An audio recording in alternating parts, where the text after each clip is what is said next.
যে দেশে ছাত্র সংসদ নির্বাচনই সুষ্ঠু হয় না, ইঞ্জিনিয়ারিং হয়, ব্যালটের মধ্যে লিখে দেওয়া হয় কোন কোন প্যানেলে কাকে কাকে ভোট দিতে হবে।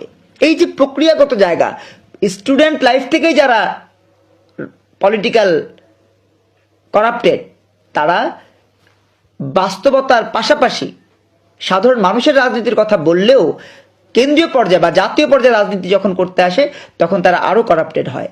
এই বাস্তবতা থেকে আমরা উত্তরণ চাই।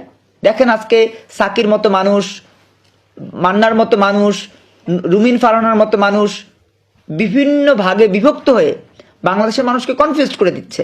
কারণ একটাই, ক্ষমতায় আসতে হবে। কিন্তু তারা ভুলে যাচ্ছে ক্ষমতা কখনোই আপনার আমাদের দ্বারা নিয়ন্ত্রিত হওয়ার বিষয় নয়, এটি নিয়ন্ত্রিত হয় মহান স্রষ্টার দ্বারা। যেখানে মহান স্রষ্টা সূরা আল ইমরানের 26 নম্বর আয়াতে বলছেন যে আমি যাকে ইচ্ছা ক্ষমতা দেই, যাকে ইচ্ছা ক্ষমতা ছিনিয়ে নেই,